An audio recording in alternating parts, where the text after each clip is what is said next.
Welcome back. Let's continue the conversation on addiction to redemption with Minister David White.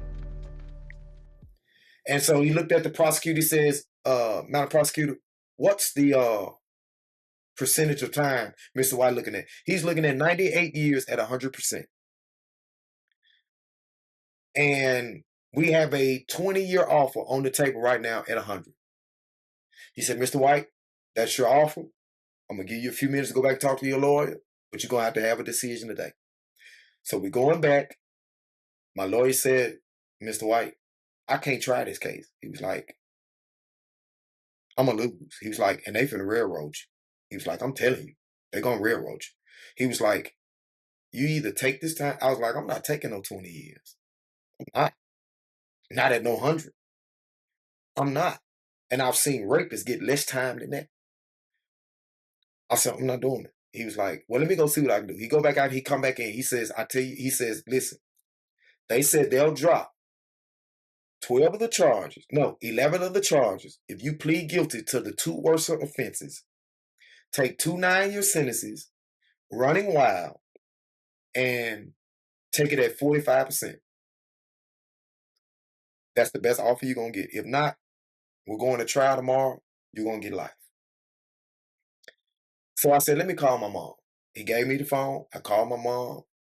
My mom said, baby, you're going to have to do what you got to do. I said, baby, I'm just going to be praying for you.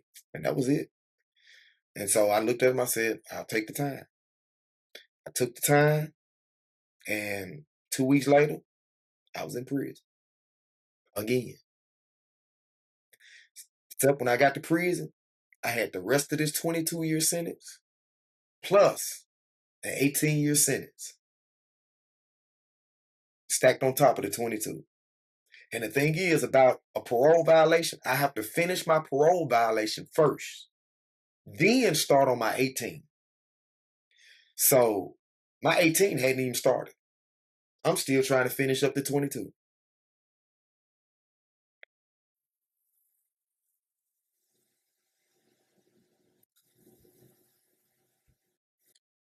So okay.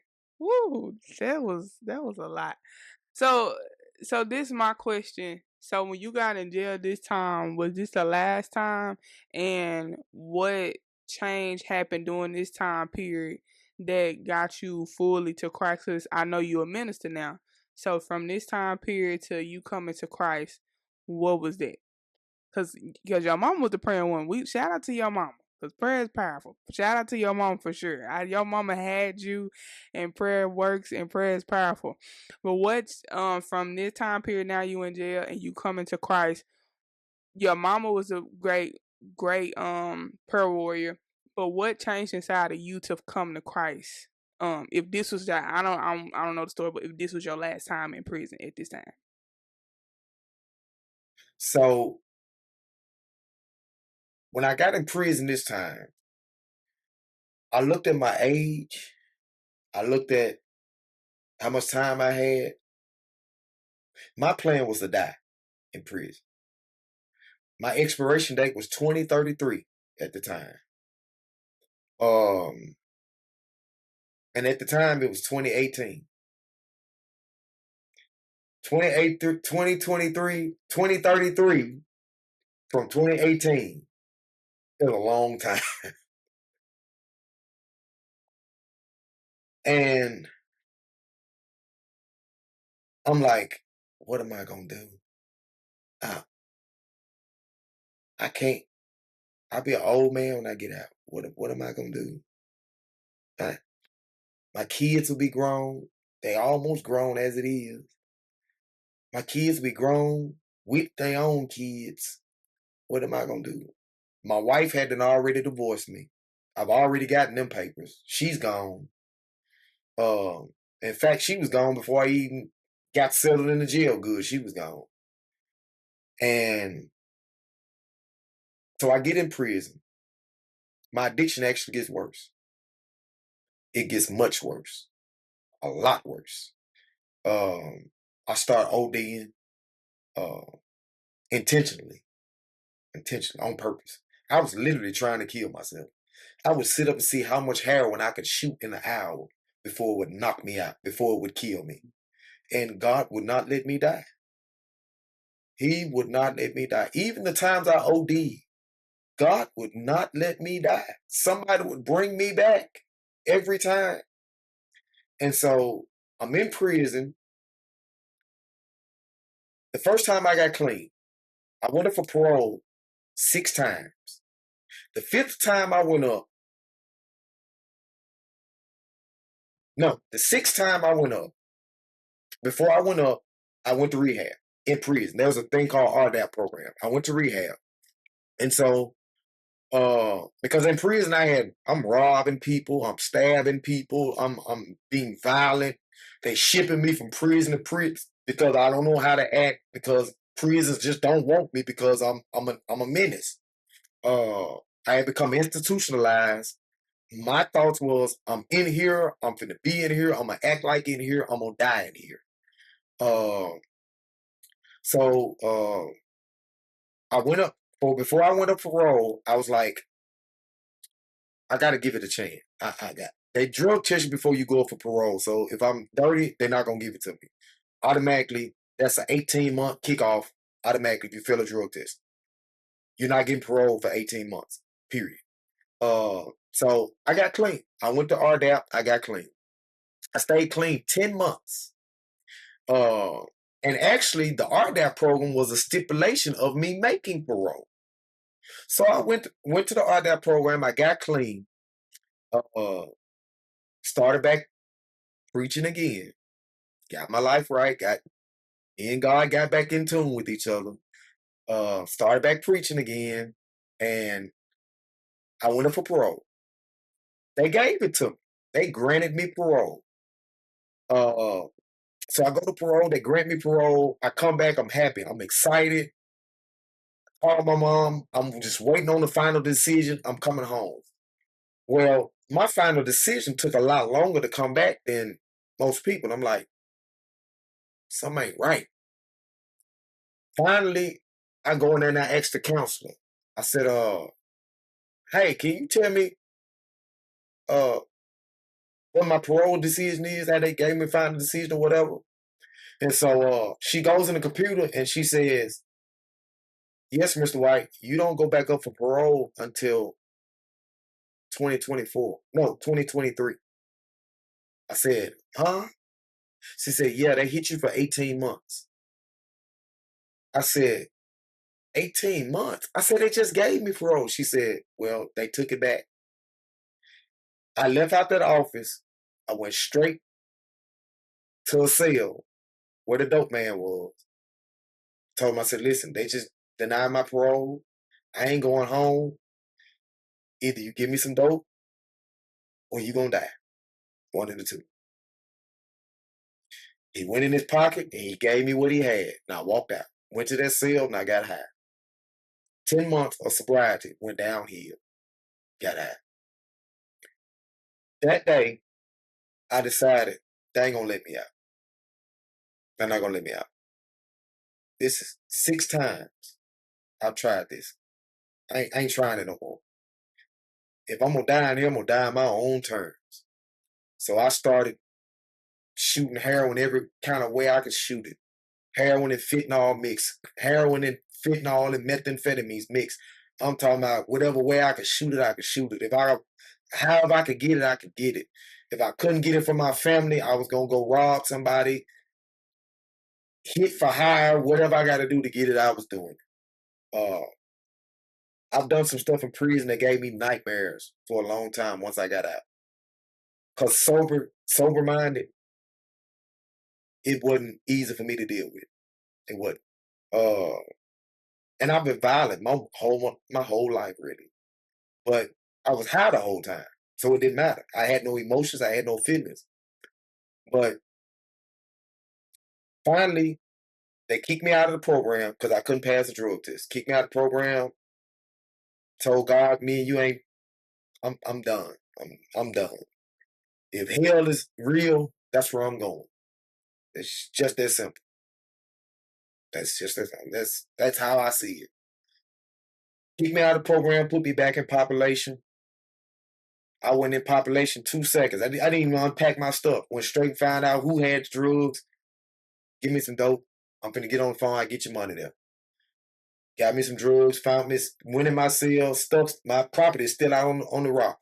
Went and got high. I didn't unpack for 3-4 days. In there just getting high. I couldn't function. Just getting high. That went on for probably about 6 months. Finally, I had a nervous breakdown. And they put me on suicide watch. So they put me in a hole, put me on suicide watch. I get in suicide watch and I call myself I'm gonna get clean while I'm in suicide watch. I'm in a hole. Drugs back here is too high. I'm finna get clean. But it didn't work. I figured out a way to do drugs. I would sell my food, sell my trades, whatever I had to do, get drugs, I did it. Finally, the people in the program, they sent me a letter and asked me, say, you want to come back? I said, yeah, I'll come back. Put me back in the program. I get back to the program. I figured out a way to smuggle drugs to the program. So we would go to the chow hall on the compound, and I would have somebody meet me, get the dope, come back to the program, sell the drugs in the drug program, send them their money, and buy some more drugs. And so I'm the dope man in jail. And that lasted for a little while. And eventually, the addiction, like always, it get the best of me. And it did. I finally OD. I finally OD for the 3rd time. No, they kicked me out of the program again. They get wind, I'm selling drugs, they kick me out. They kick me out of the program. I finally make the decision, I'm ready to die. So for about 3 days, I intentionally try to OD. They kick me out of the program. I know I ain't gonna get parole. It's time to die. I go in there and I sell some shoes that I had. And the amount of fentanyl that man gave me was enough to kill a horse. And so I took the fentanyl, and me and the guy, we sitting in the cell, and I got my spoon, he got his spoon, and the whole time I'm dumping the dope in the spoon, the guy's not paying attention to what I'm telling him. I'm crying. I'm telling him I'm tired. I can't do this no more. I'm ready to die. I can't go home like this. My mama deserved better than this. He ain't listening to me. He ain't understanding. I'm telling you, I'm finna die in your cell. And only thing was on his mind was, man, hurry up so I can take my shot. I finally finished putting the dope in the spoon. He drawed up and put it in my neck. Before he could get maybe 3% of the shot in, it was just that strong, I was dead. For the next 6 minutes, he was beating on my chest and packing me with ice, giving me CPR, trying to get me back to life. When he finally get me back to breathing, I wake up, I'm soaking wet. I'm looking around, my chest is hurting because he's fractured my ribs, pumping on my chest, beating on me, trying to get me back to life.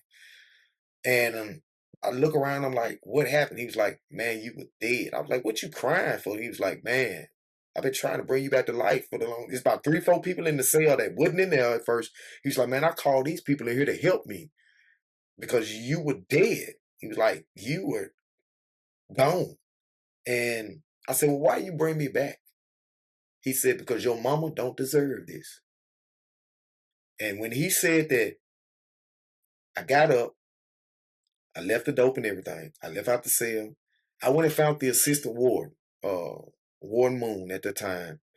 And I found her and I said, listen, if you don't get me back in the program right now, I'm going to be dead in the morning. When you come to work in the morning, my body will be in the morgue. And she looked at me and she knew I was dead serious.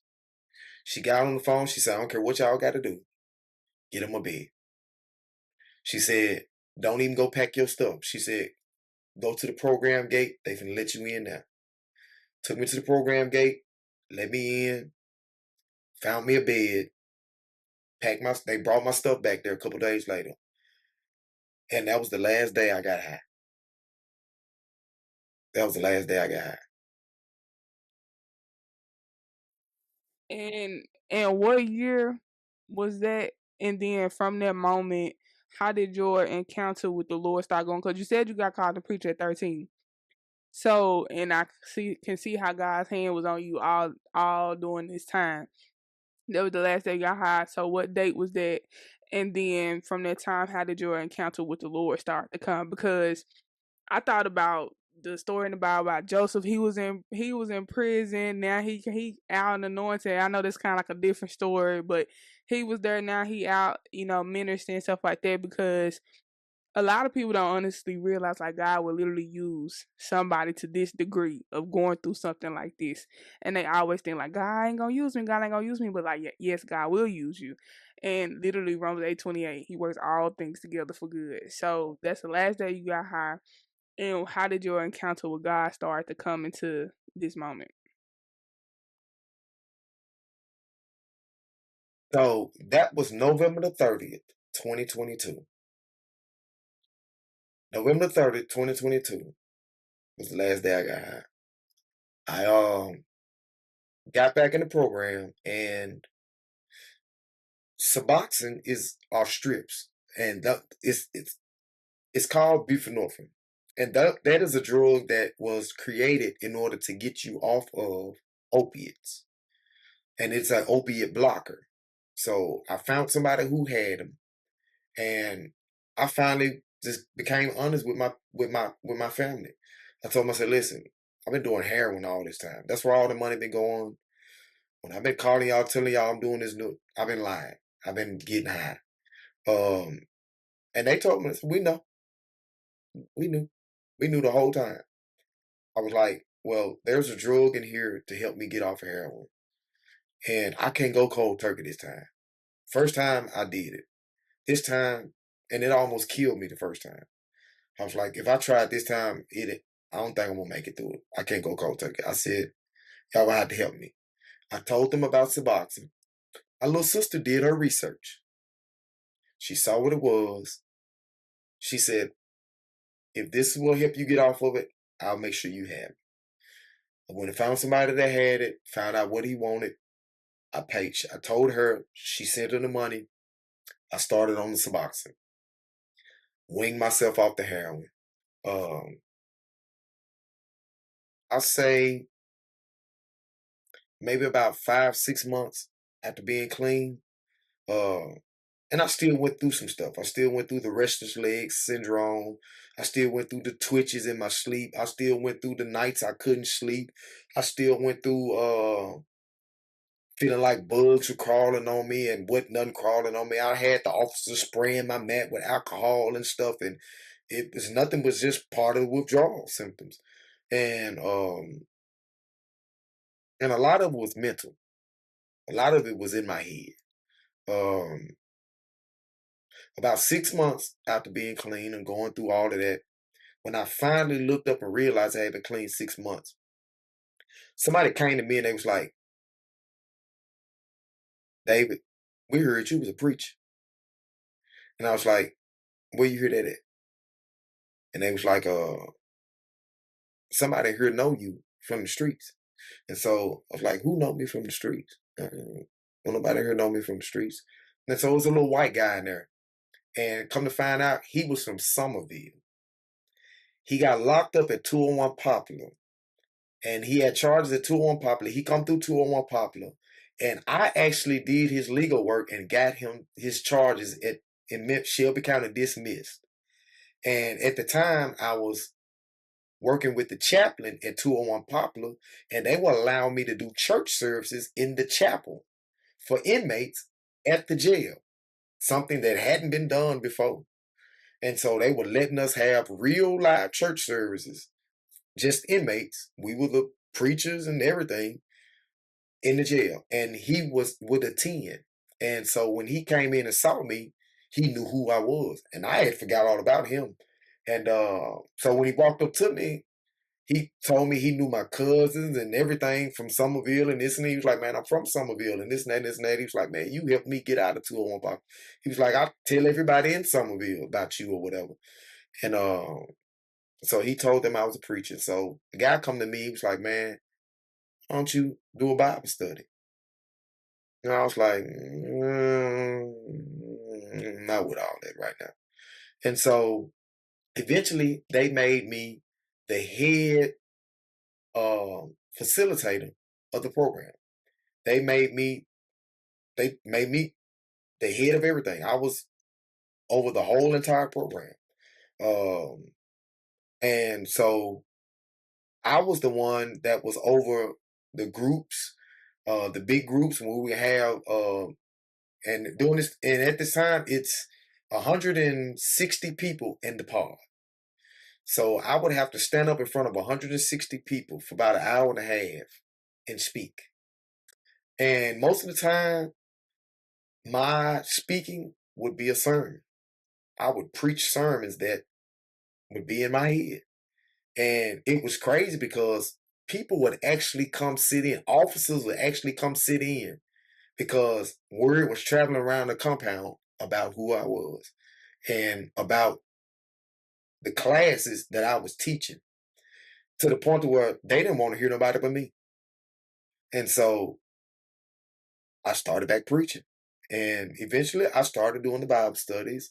And I finally sat down, I made a plan. I wrote out a 2-year plan, 5-year plan, a 10-year plan. And in that plan, getting back into preaching on the streets wasn't in it. Wasn't in it at all. But I wrote out a plan. I made a plan. Finally, it was time for me to go back up for parole. My little sister had got married. I had never met her husband before, not personally, not face to face or anything. And she had been wanting taking care of me the whole time. Her and her husband. And so I told them, I was like, I'm finna go up for parole. And they just asked me, like, can family come? I was like, yeah. I was like, all y'all can come. They was like, so what day is it? I told my brother-in-law what day it was. He says, we're going to be up there. Everybody took off work. He orchestrated for everybody to get off work and everything. And my family showed up for parole here. They actually thought they were on-the-job trainees coming in to train for a job at the jail. They had never seen a black family show up for anybody at the parole board like that before. So I walk in and the lady was like, Mr. White, your whole family's here. I was like, huh? She was like, yeah, your mom. And I was like, my mom? She was like, keep in mind, I hadn't seen my mom in 10 years at this time. It had been 10 years. I hadn't seen my mom in 10 years. I'm like, can I hug my mom? They was like, no. You can't hug her. You can't talk to her. You can't say anything. You can't do anything. If you do, they're going to deny you parole and they're going to send you back. And I broke down to crying. I was like, that's crazy, man. I can't hug. I can't even say. And so when I got in, when they finally called me for my parole and I go in, before I go in, they bring my family in. So I see my family come in the room and I see my mom and I just lose it. I'm no good. They finally let me in the room. And when I sit down, I couldn't turn around and look at her, say anything. But I just start crying and I just start apologizing. I just start saying, Mom, I'm sorry. I'm sorry I put you through this. I'm sorry for all the years that you've cried and suffered with me. To the point to where the lady actually had to beg me, Mr. White, you're going to have to calm down so we can do this hearing. And I was like, I'm trying, but you just don't know what I put this lady through. She didn't deserve none of this. And I'm crying, the hearing officer's crying, the lady that's sitting there, the IPO, which is the inmate prison officer for parole board, she's crying, my family's crying. And so we finally go through the parole hearing and everything. And the lady said, and so they allowed my family to get up and talk. My family stood and says, if y'all let him out, we got him. We got him. We gonna make sure he all right. He gonna walk this parole down. And so she gave it to me. She granted me parole. And I finally said I'll be home in a couple weeks. Well, the devil was still trying his best. He tried it. The devil's like, I'm gonna get him to relapse. Because if you fail a drug test, you automatically lose your parole. Because they drug test you before you leave the facility. And your family can be there to pick you up and everything. If you fail the drug test, you don't go home. And walk out there and tell your family, he's not going anywhere. He failed the drug test. So finally, I go back. I get back. I tell everybody I'm going home or whatever. So now I'm hyped. I tell the warden, he comes through every Monday. I tell him, listen, I cannot go back to the compound. If I go back to the compound, I'm not going home. I done made parole. He was like, oh, we didn't send you back to the compound. He's like, Mr. White, you are a model inmate. We are not sending you back to the compound. He said, if anything, we'll send you to the annex. And with the amount of time that I had, I was not supposed to go to the annex. They made it to where I can go to the minimum security annex. And this is a part of the jail to where you can actually walk out of the gate. With the amount of time that I had, I wasn't supposed to be there. They allowed me to go down there in order that I can get home. So before I go down there, I'm like, okay, I'm waiting on my final decision. So maybe about a week go by, 2 weeks go by. I hadn't heard anything. 3 weeks go by because they got 21 days to give you your answer.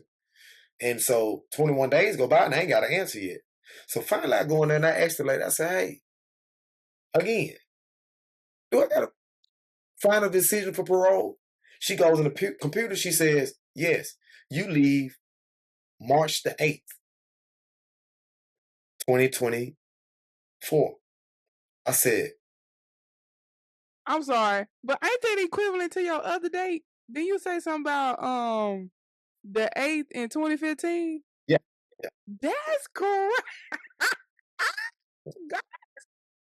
But it's going to get crazier than that. So she tells me it's March the 8th. So I'm like, March the 8th? That's 6 months away. Why they give me a 6-month date when everybody else went up for parole? Oh, they gave them immediate release. They were gone within 2 weeks. They were at home. So I get on the phone, I'm upset. In my mind, the first thing running through my mind is go get high. I ain't doing it. I'm not doing it. I get on the phone, I call my mom, I tell them what's going on. It's like, baby, calm down. That's 6 months. Everybody knows, like, man, you tripping about 6 months? At least you got a date. And so one of my partners, he walked up to me and he's got a life sentence. And he walks up to me and he says, homie, I ain't never going home. He said, you crying about 6 months? You've already been gone a long time. He says, how long? He says, how much time have you given to the prison system?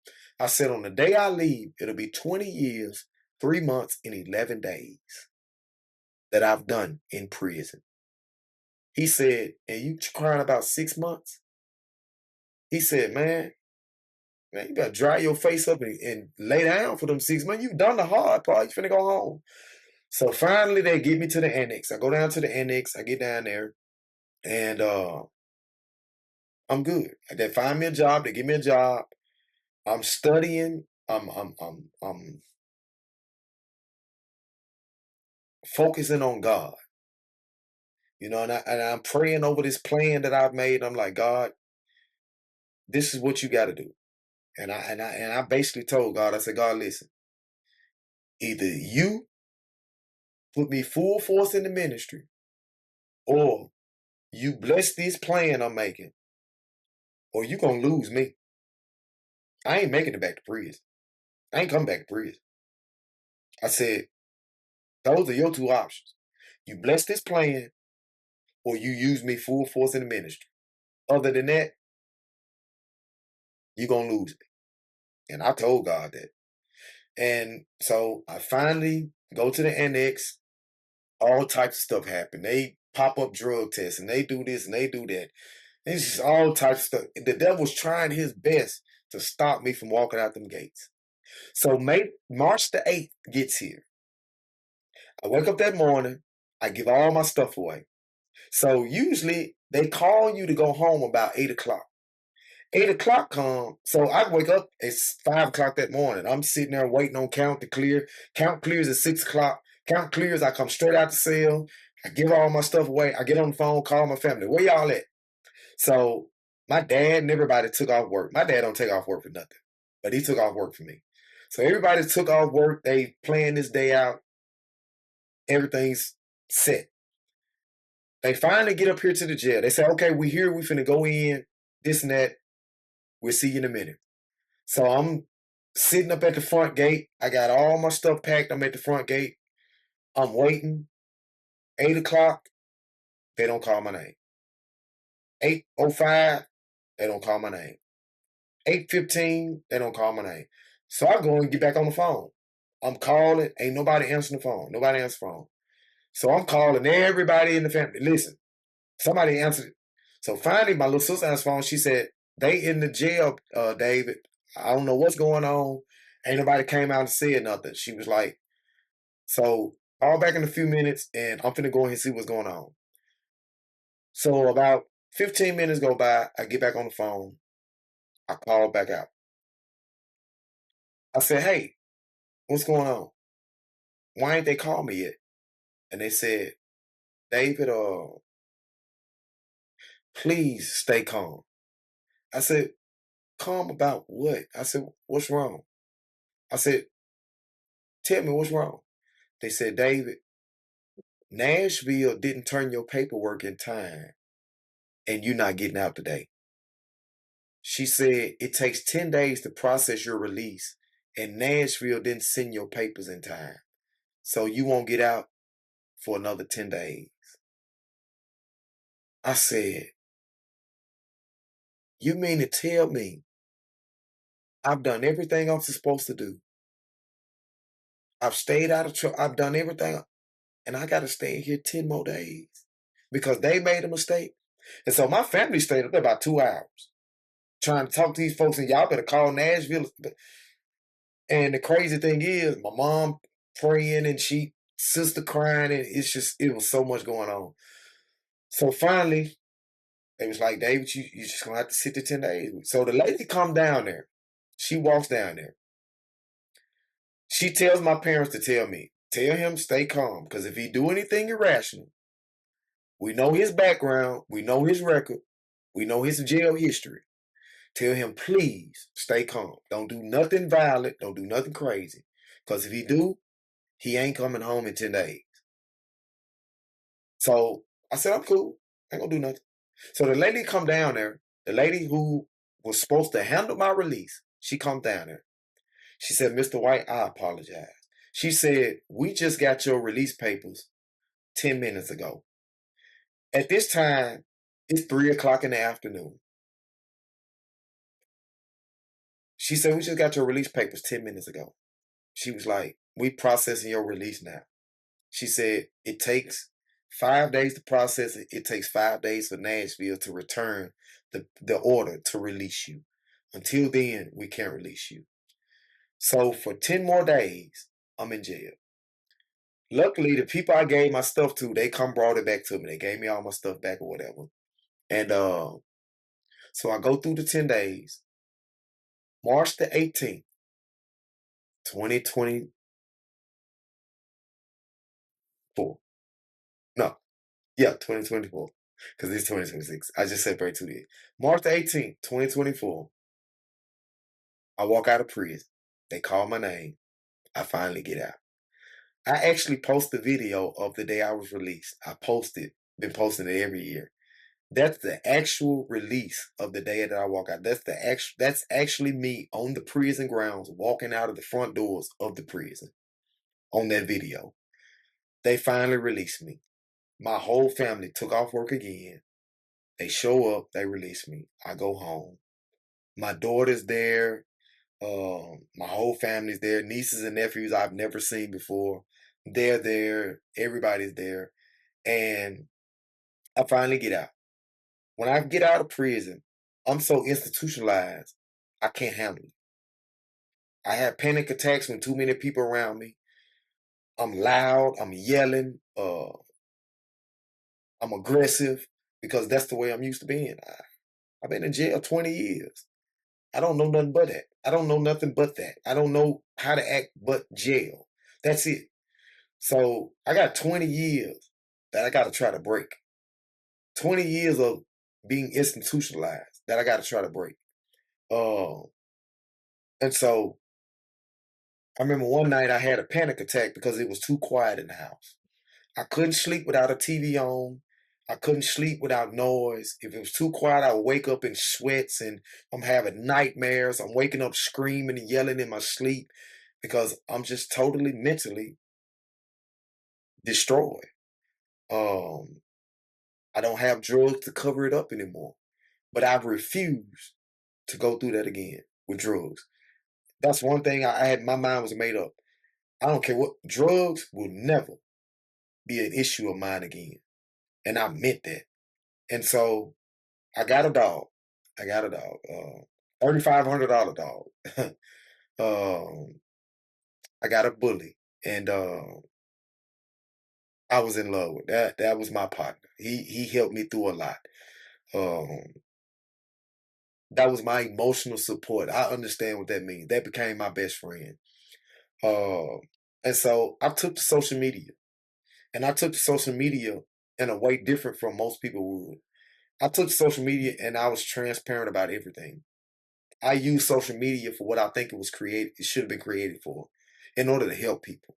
And that's what I use it for every day. Everything that I post is about helping people that's been through what I went through, still going through what I'm going through, or either is about to go through what I've been through. And I'm trying to help them either stop the process, stop the cycle.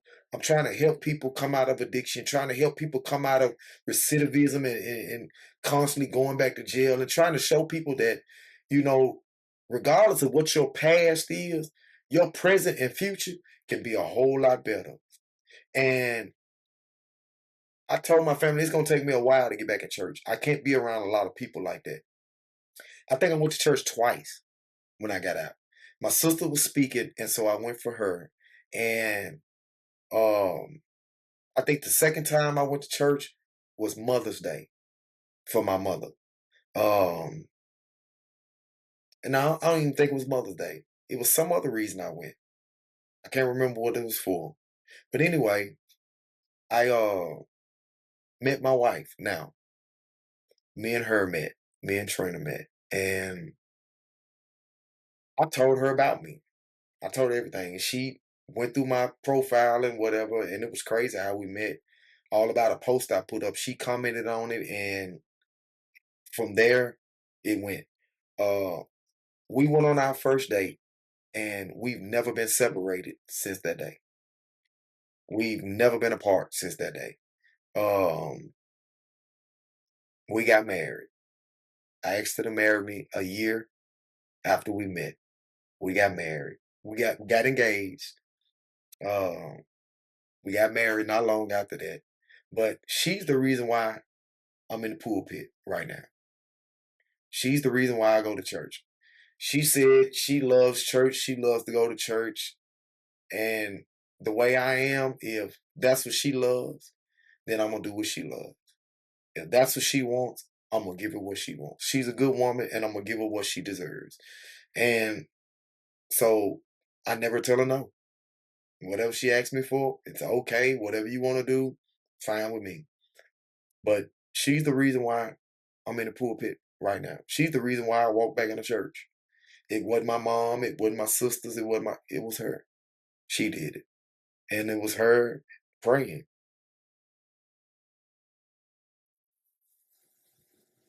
It just seemed as if like women really was out, had your back from your mama to the wife, and that's just that's a good thing. Like God was working even when you ain't see it, and you could run no matter how much you tried to, you could run away. Um, so because we like an hour and a half, which is fine. I can do part one, part two.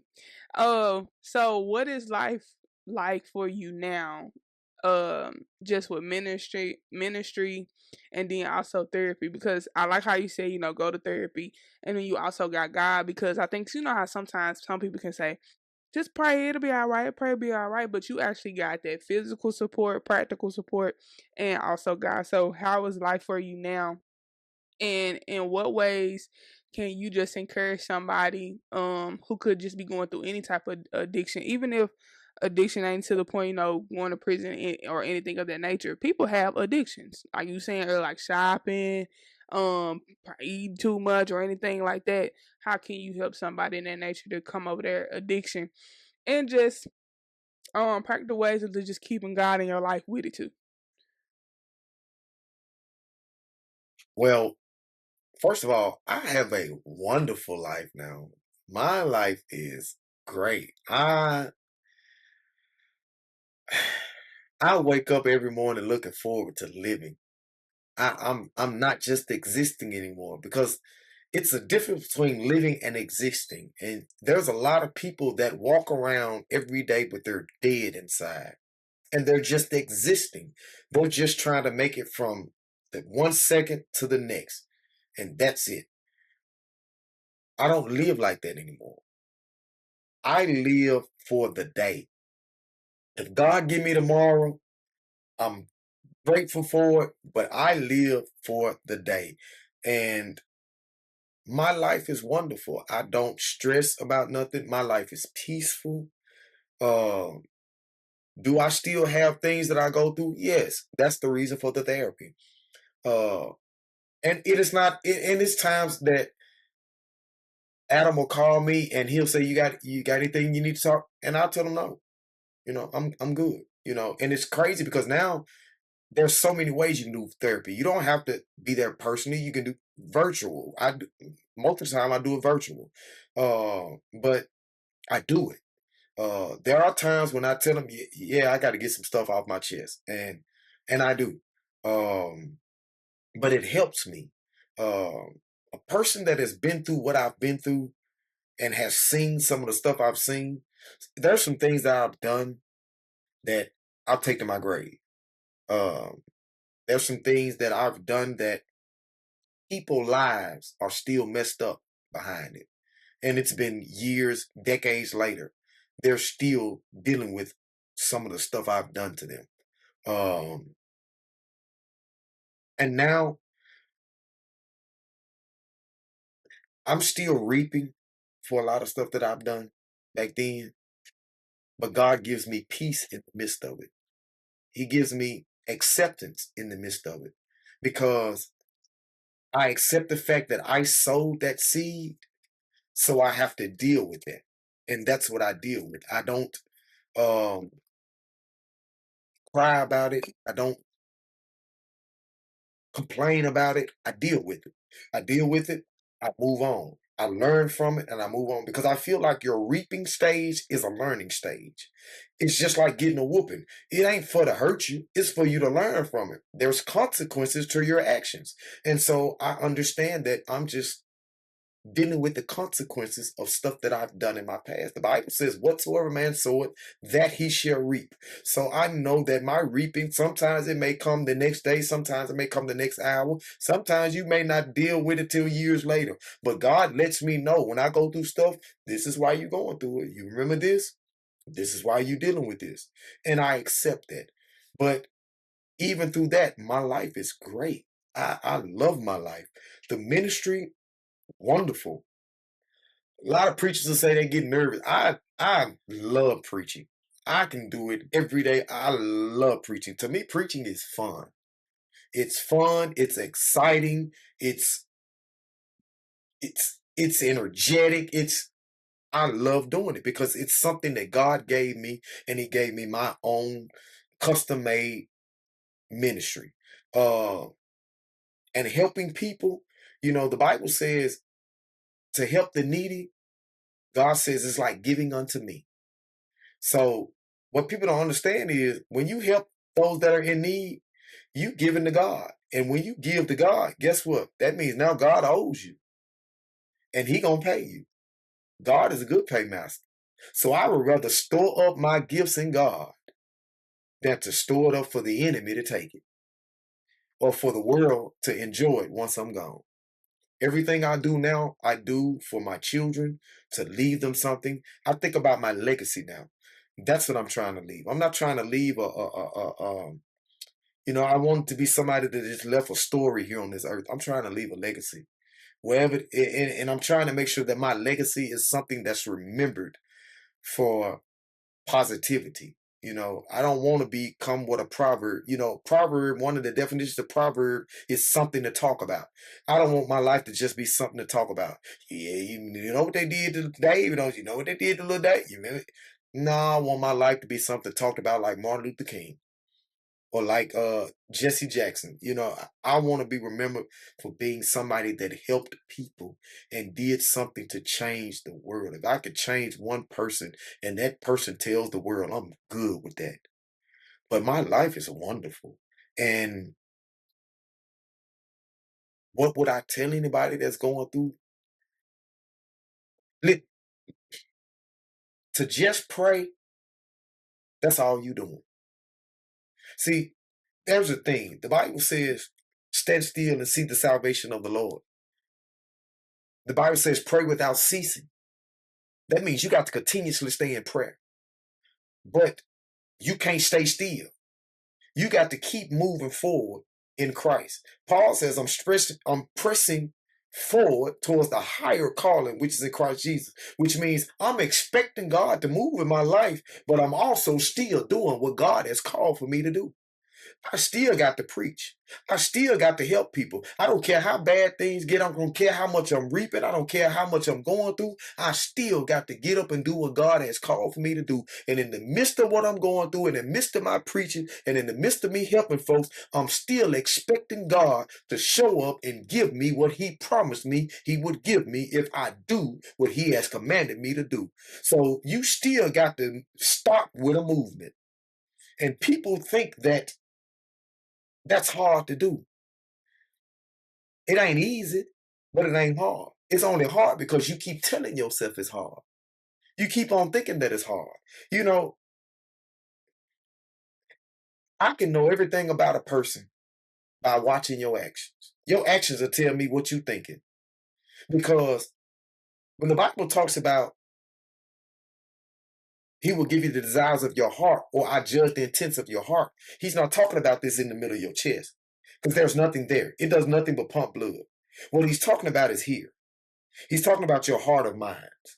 And what the heart of minds is, it's that part that all of your thoughts start in. So everything that you do it starts with a thought. So if you can destroy the thought before it becomes an action, and then it brings forth sin, which brings forth death, then you'll be all right. See, there's nothing wrong with desire. What's wrong is the lustful desires, because lustful desires is covered by sin. But my desires, ain't nothing wrong with my desires. As long as my desires are not lustful desires. As long as I'm not lusting after the things of this world, I'm all right. God ain't never said I'm supposed to be broke. God ain't never said I'm not supposed to have nice things. God ain't never said I'm not supposed to. He says I have blessed you to prosper. He says you will be above, not beneath, a lender, not a borrower. How can I lend you something if I ain't got it? So all these people that are sitting around, and that's one thing I'm glad about, that God made me this way before I do get my own church. So people can't say, oh, he doing this and he doing that. No, he ain't. He was doing this before he got there. He had his own before he got there, and he probably gonna have his own when y'all put him out, if you put him out. Because he ain't going nowhere until God tell him to leave. But I strive each and every day to please God. That's my main focus. If I can live to please God, then I'm not worried about my marriage. I'm not worried about my home. I'm not worried about my ministry. I'm not worried about my occupation. I'm not worried about my finances. I'm not worried about nothing. Because as long as I'm pleasing God, he says, learn of me and all these things shall be added unto thee. Only thing I got to do is learn how to please God, and everything else that I desire, he says, I'm going to give it to you. I'm going to open up the windows of heaven. I'm going to give you so much, you're going to be able to give it away. And that's what I do. So if you're praying, stop just praying. Because just praying is like this. God, I'm hungry. But you won't get up off your feet and go in the kitchen and fix you nothing to eat. It's bread in there. It's some meat in the refrigerator. Get up, go in there and fix you something to eat. God, I'm hungry. I ain't got no food in there. God, I'm hungry. Get up and go in there and call somebody and tell somebody, listen, I ain't got no food over here. Can I come over and get a sandwich? You able-bodied to get up. They got day labor services. Get up and go to work. Make enough money to get you something to eat and help you make it through the night. You sit around just praying for something that God has already blessed you to be able to do for yourself, then you are just praying. That's all you're doing. You just praying. God made us a certain way for a reason. He tells you to work out your own soul salvation with fear and trembling. He tells you to humble yourself before the mighty hand of God. He tells you to do that. He ain't going to do it because God got to step in and do certain things for you. Then guess what? You ain't going to like how he send you out to get it. You ain't going to like what he going to tell you got to do to go get it. All right, you hungry? All right, okay. This is what you got to do to get it. Are you willing to do that? So a lot of stuff that I do now, I do it because God has blessed me to do it. And I don't spend my time just praying. I pray without ceasing, but I work while I'm praying. And I expect God to show up while I'm working. And even if he don't do nothing but give me strength to make it through and bear my cross every day, that's all I need. That's it. I'm very inspired by tonight's conversation. I've got many revelations for myself, and I know it'll be a lot of revelations for people. Um, Thank you so much for coming on. I really appreciate your testimony. It's powerful. And I just got one more question. I ask everybody this that come on. What's just one thing you want to tell people with just getting right with the Lord, and or just anything you feel like on your heart the Lord has told you to come and say on this platform, and then that's it. I want to say this and this is to people who claim the title Christianity. First of all, research where that word come from. Find out where it come from and what was the meaning of it at first. And then pay attention to what the meaning of it is now. And if the meaning of it is what it is now, means something to you, then live up to that. Because there's people in this world. You know, I looked at the Drewski skit, and I look at a lot of other skits that people do about the church. And it's crazy because the entire church is not like that.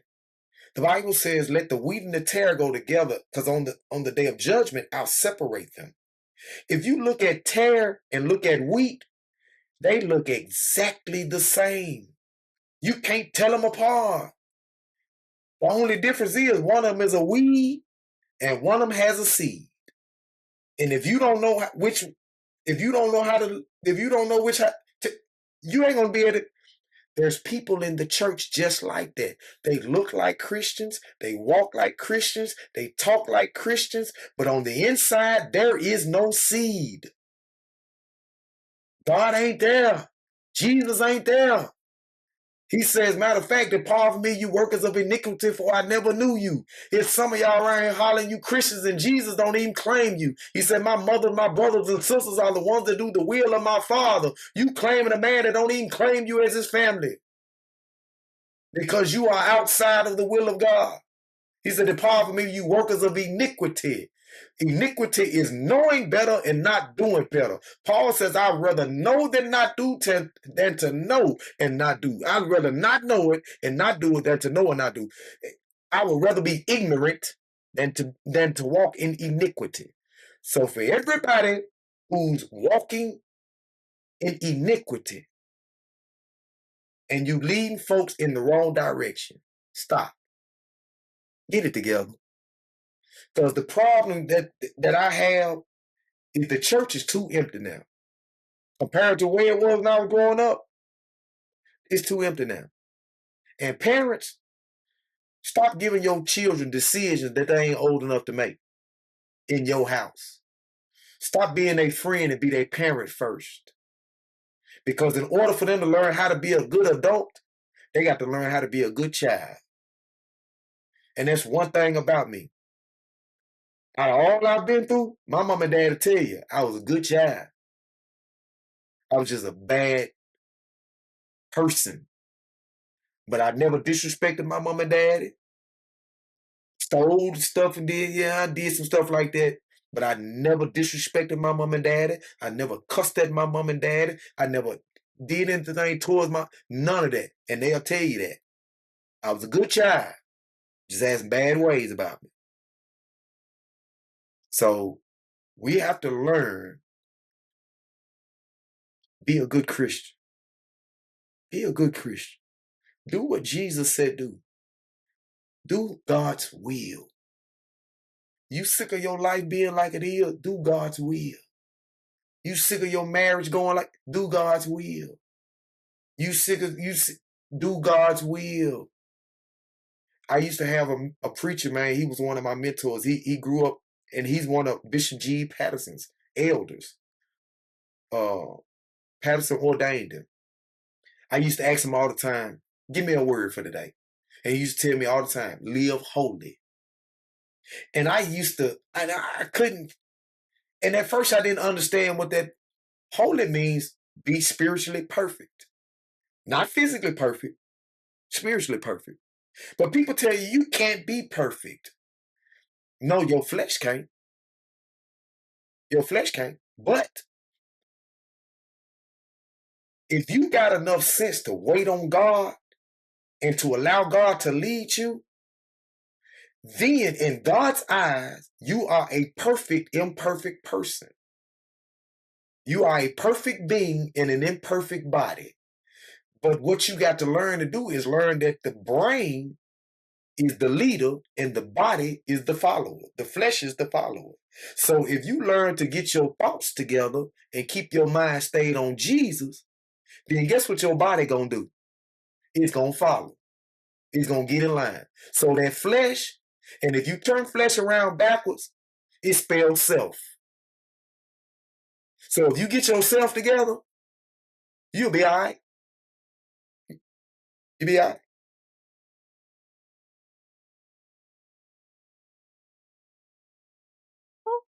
Well, that'll preach. That'll preach.